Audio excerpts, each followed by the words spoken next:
Salut tout le monde, c'est Sylvain de BLC. Aujourd'hui, une petite vidéo sur Sedge automatisation comptable. ACS, vous le savez, c'est la jet de Sedge qui va vous permettre d'automatiser l'ossérisation de vos factures, donc c'est-à-dire le fait que ça soit une machine qui définisse les comptes comptables, le fournisseur, numéro de facture et ainsi de suite, et qui l'intègre dans votre comptabilité, et qui va également vous permettre d'automatiser. Alors attention, il y a plusieurs choses maintenant. Les workflows de validation de vos factures, les workflows de validation des demandes d'achat en amont de la facture, l'ECM, c'est-à-dire le classement hiérarchique de vos différentes factures, par année, par tiers, par type de document, facture à voir, par société, et ainsi de suite, et ainsi de suite, et qui va vous permettre d'automatiser la récupération de vos factures auprès de différents fournisseurs, ce qu'on appelle le collecteur de factures.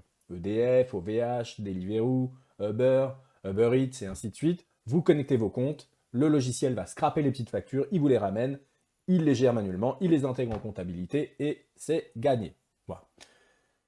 En tout cas, petite nouveauté dans ACS, la gestion des droits des utilisateurs qui a été poussée un peu plus d'un cran. Donc la gestion des droits, pour rappel, il y a déjà une petite vidéo dessus sur le site, mais toutefois celle-ci vient la compléter.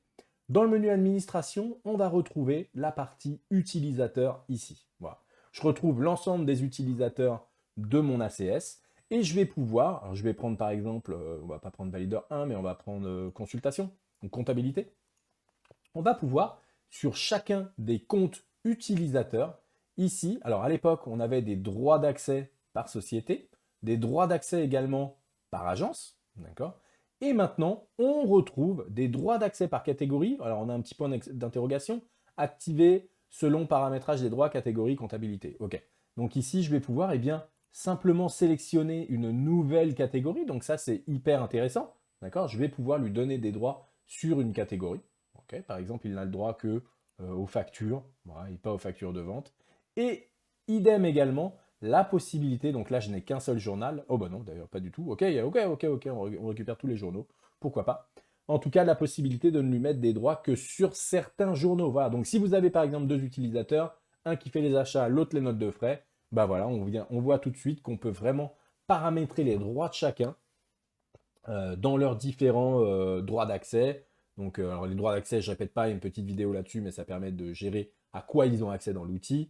Les agences, à quelle agence ils peuvent avoir accès. Alors, agence, c'est pas société, hein, les sociétés, on les retrouve bien ici, vous voyez, en colonne. Les agences, c'est encore autre chose.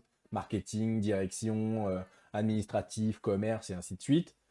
Les différentes catégories, facture, facture liée avec la GESCO, facture, je ne sais pas trop quelle catégorie on pourrait mettre là-dedans, et les différents journaux, achat, achat note de frais, achat immobilisation, pourquoi pas, bref, on va pouvoir retrouver ici tous les liens. Voilà, donc maintenant, petite nouveauté là-dessus, n'hésitez pas à le mettre en place, cette petite gestion de droits. Alors si chez vous, tous les droits sont ouverts, globalement, on se fout de cette vidéo. Mais toutefois, si vous gérez des droits dans votre société, n'oubliez pas que maintenant, on gagne 2 sous-niveaux de gestion de droits au niveau des utilisateurs. Voilà. J'espère que cette petite vidéo était utile pour vous pour mettre en place ce super logiciel qui est ACS. N'hésitez pas à me laisser un petit commentaire en bas de cette vidéo et surtout rejoignez notre communauté Discord pour nous poser toutes les questions dont vous aurez besoin de nous poser. Voilà. Eh bien écoutez, je vous dis à très vite, c'était Sylvain de BLC, on se retrouve très bientôt. Ciao!